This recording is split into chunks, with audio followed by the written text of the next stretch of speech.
DIC, Desarrollo, Ideas, Contenidos. Otra vuelta. Otra vuelta al análisis de la actualidad. Otra vuelta. Otra vuelta al acontecer semanal. Otra vuelta. Desde otro lado. Otra vuelta. De tu lado. Otra vuelta.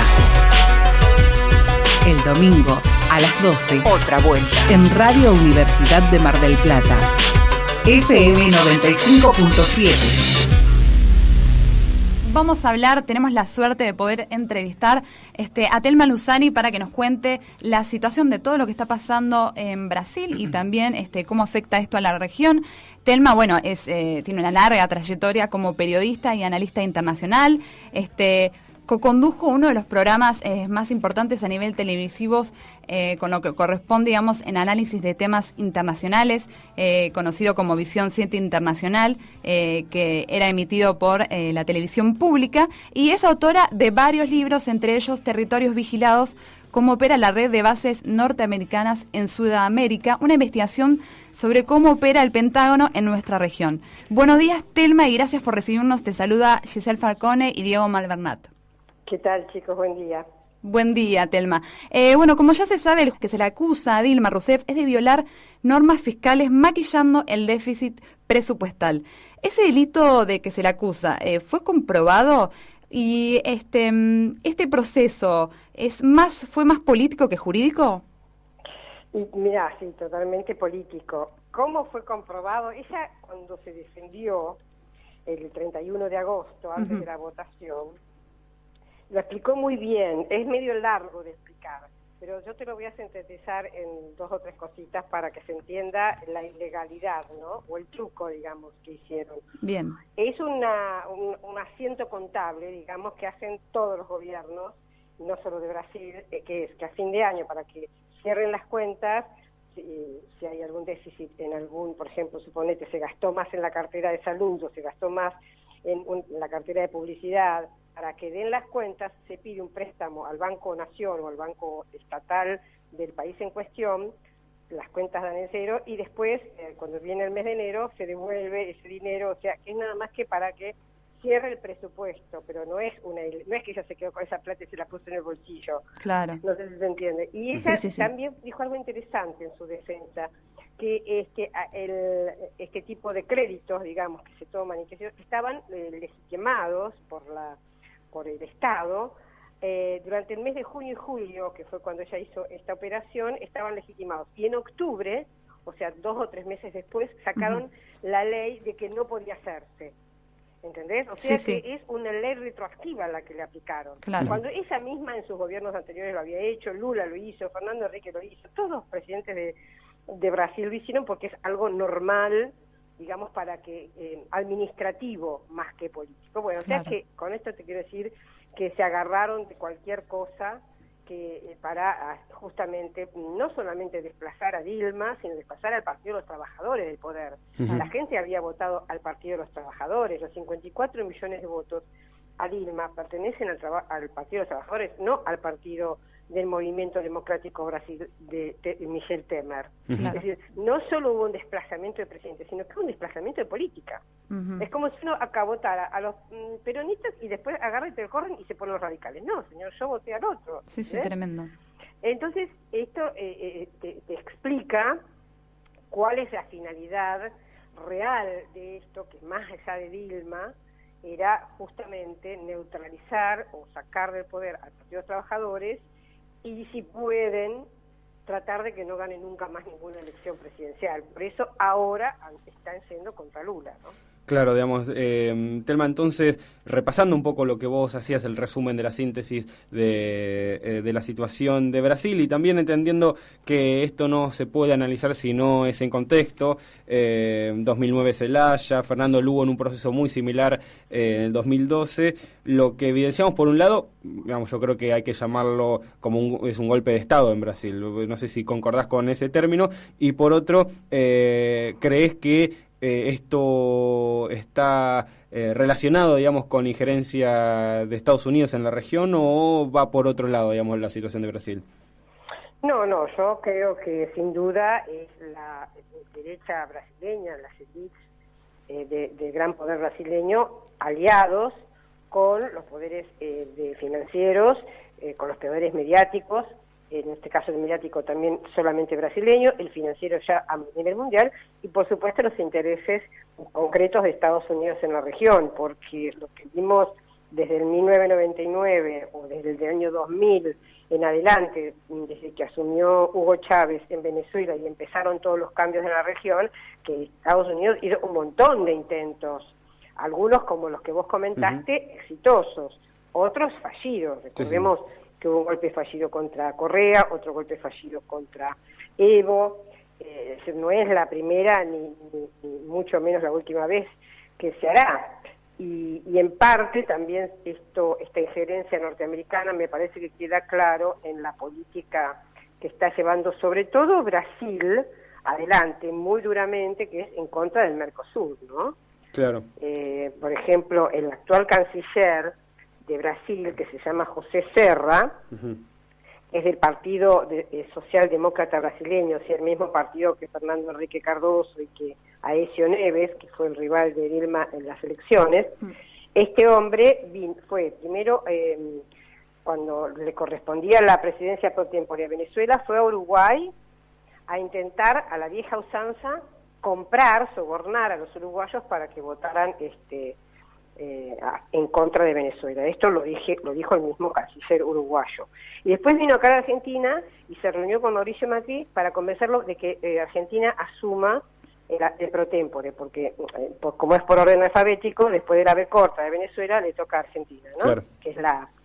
O sea que vemos las prácticas que tienen mafiosas para justamente correr a Venezuela y yo creo que destruir al Mercosur.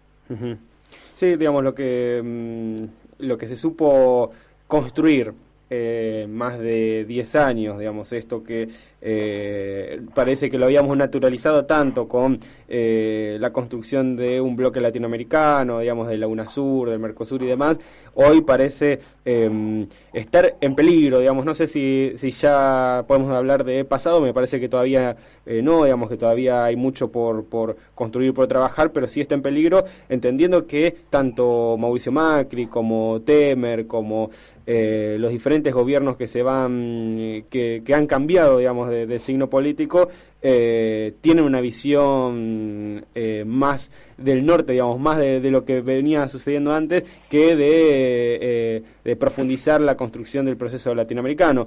Y un poco la síntesis por ahí de esa disputa se da en Venezuela, digamos, no sé cómo lo visualizás vos, pero el otro día hubieron 2 grandes marchas en Venezuela y parece ser ahí que está la síntesis, digamos, de esta lucha política, si se quiere, y regional en torno a un proyecto y el otro, ¿no?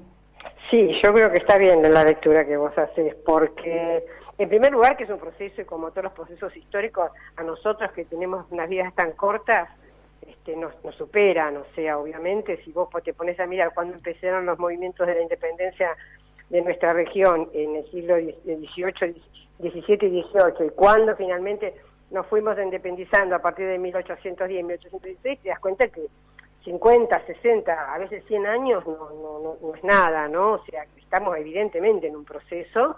En esta etapa está avanzando más la derecha y en otra etapa no.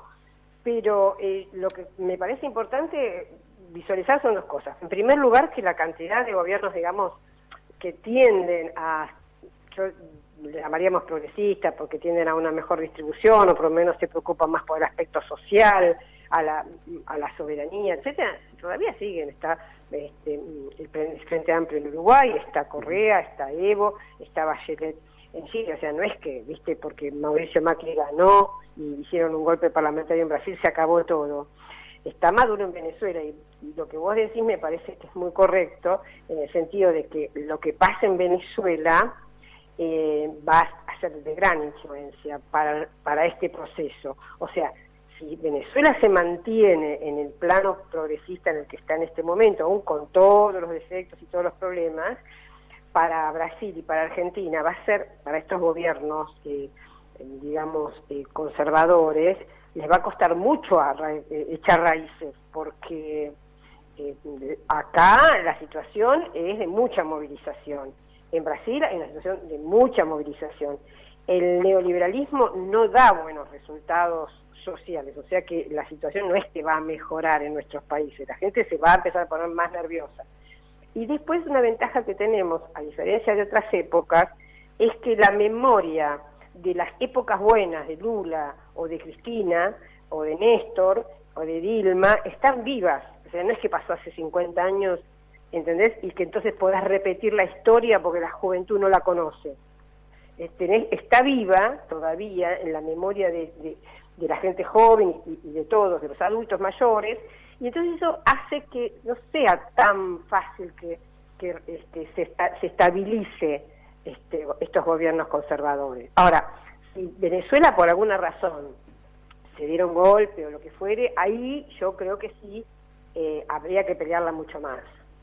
Sí, es bueno lo que decís, Telma, porque es verdad que durante todos estos años lo que hicieron estos gobiernos también es como poner, ¿no?, en el pueblo esa responsabilidad de lucha, de movilización y de luchar por este movimiento. Pero yo quería volver un poquito a lo que fue la destitución de Dilma y preguntarte si vos crees que Dilma tuvo alguna responsabilidad en este tema, digo, porque fue quien hizo alianza con el partido PMDB. Mira, no, yo creo que no, porque la situación política de Brasil es bastante diferente a lo que nos pasa a nosotros, a los argentinos. En realidad cada país, si te pones a pensar, es diferente, ¿no? En el sentido, por ejemplo, Evo viene de un partido nuevo, es casi un marginal de la política. Correa lo mismo, tuvo que crear un partido, Alianza País, para gobernar. Es decir, cada país tiene sus peculiaridades. Nosotros somos los que más mantenemos partidos tradicionales, donde no hay muchos, digamos, trasvasamientos, donde no hay mucho cambio. El que es radical, el que es peronista, y así sucesivamente, más o menos, ¿no? Pero en general. Sí. Ahora, el tema en Brasil es que nunca hubo, en la historia de Brasil, nunca, jamás, un partido que fuera presidenciable, o sea, que pudiera tener un candidato a presidente y que al mismo tiempo tuviera mayoría en el Congreso. Eso no existe en Brasil. Está muy atomizado. Entonces, cualquiera que suba tiene necesidad de hacer alianza. El PT tenía 81, nada más que 81 diputados de casi 500 que hay. Entonces no podés gobernar, ¿entendés?, con un porcentaje tan chico. Pero ninguno le pasa, no es que le pasaba al PT, ninguno daba la cifra como para gobernar. Entonces las alianzas en Brasil es algo estructural. ¿Con cuál partido se iba a aliar si no era con el PMDB? No se iba a aliar con el PSDB porque era el opuesto, era el rival. Es decir, no había forma de que no hiciera eso. Y después todo se empieza a manejar en Brasil a nivel político, ¿no? Con, prebendas o ayudas sociales para tal provincia, entonces los diputados votan de tal manera. Así, hay mucha negociación política y mucho dinero que va en juego. Entonces eso lo vuelve muy difícil, porque así como te apoyan hoy, te desapoyan el día de mañana. Pasó con un presidente conservador como era Collor de Mello, que era de derecha, y sin embargo le hicieron lo mismo. O sea, en un momento, cuando vieron que la cosa ya no daba para más, ¡pum!, se dan vuelta y le largan la mano. Claro. Eso es muy común en Brasil, no es algo anormal. Digo, no está bueno, pero no es anormal. Claro, recordemos otra cosa, cuando Dilma, durante el Mundial de Fútbol, que tuvo esas movilizaciones, quiso hacer una reforma política, por esta razón que te estoy contando, quiso hacer una reforma política profunda. Claro, los diputados y senadores nunca jamás van a votar una reforma política profunda, porque está en juego la supervivencia de ellos como diputados y senadores. Claro. Entonces es muy difícil el tema en Brasil. Bien, y aprovechando la investigación que hiciste sobre cómo operan las bases militares de Estados Unidos en América Latina, ¿qué información tenés al respecto sobre esto que se está hablando de que Estados Unidos instalaría 2 bases militares en zonas estratégicas e importantes de nuestro país, una en el norte, en la Triple Frontera, y la otra en la provincia sureña de Tierra del Fuego? Sí, bueno, mirá, es poco lo que se sabe porque en este momento el secretismo del gobierno y de las medidas que toma son extremas. Por lo tanto, lo que se sabe es muy poco, pero yo creo que sí, que efectivamente hay varias señales que si las vas juntando una con otra, te vas dando cuenta que sí que efectivamente están planificando una instalación militarizada que es muy grave para nosotros. En el caso del sur tiene una apariencia científica, pero por ejemplo que se hayan reanudado los vuelos a Malvinas, ¿a quién le convienen los vuelos a Malvinas? Que haya vuelos de la Argentina a Malvinas, ¿les conviene a los argentinos o le conviene a los malvinenses que si no tienen vuelos? Es decir, Malvinas necesita, los malvinenses o los kelpers necesitan sí o sí tener un pie en el continente, porque como su lugar de origen para ellos está a 14.000 kilómetros, no pueden ni extraer petróleo, ni viajar, ni hacerse atender sanitariamente si tienen algo muy grave, porque están lejos. Claro. Ellos necesitan tener un pie en nuestro país, claro, porque es la lógica, pues están cerca. Entonces, se están tomando una serie de medidas que están claramente apuntando a que una negociación con los británicos por Malvinas y a una presencia militar que va a estar relacionada con Malvinas y con Antártida. Claro. Además del dominio de la Patagonia, ¿no? Y la del norte, muy parecido. O sea, todo tiene que ver también con los recursos naturales. Sí, seguro. La del norte está vinculada con un plan que también es secretismo total, que se llama Plan Belgrano, que Macri lo anunció así como que, bueno, que va a haber infraestructura para el norte, caminos y hospitales y bla bla, sí. Y es también un plan que va desde el acuífero Guaraní hasta la cordillera, donde está la zona del litio, cerca de Bolivia, que también tiene como objetivo controlar esas riquezas naturales. Entonces, en los dos casos se sabe poco, o sea, esto que te estoy contando nada más. Sí. Sabemos que hay empresas norteamericanas que están incluidas, por ejemplo, la empresa McKinsey, que hay 2 o 3 miembros del gabinete de Macri que pertenecen o pertenecieron a esa compañía norteamericana, pero no se sabe más, porque no hay información por parte del Estado. Claro, claro. Bueno, entonces, Telma, te tenemos que seguir. ¿En dónde te podemos encontrar? Ah, qué bueno que me lo preguntes. Mira, tengo un programa de radio en AM750. Bien. Todos los días, de lunes a viernes, de 22 a 23. Perfecto. Sobre política internacional, y estoy con Néstor Restivo, que sabe un montón de China, un montón de economía. Bien. Y con Mercedes López San Miguel. Perfecto. Así que, si quieren, y después también, ya que puedo aprovechar y contarte que los programas también los puedes encontrar en internet, si pones mundo.sputniknews.com, que es la página de Sputnik. Sí, muy conocida. Claro, la agencia rusa. Sí, exactamente. Bueno, Telma, te agradecemos muchísimo por la entrevista, por todo tu sabiduría y bueno, capaz que en algún momento, como sigan las cosas, te volvemos a molestar. Bueno, pónganse ustedes, chicos, a investigar un poco sobre el Plan Belgrano, que es interesante y hay que difundirlo. Vamos a seguirlo, te lo prometemos. Telma, muchísimas gracias. Que estés bien. Bueno, y ahora seguimos con más.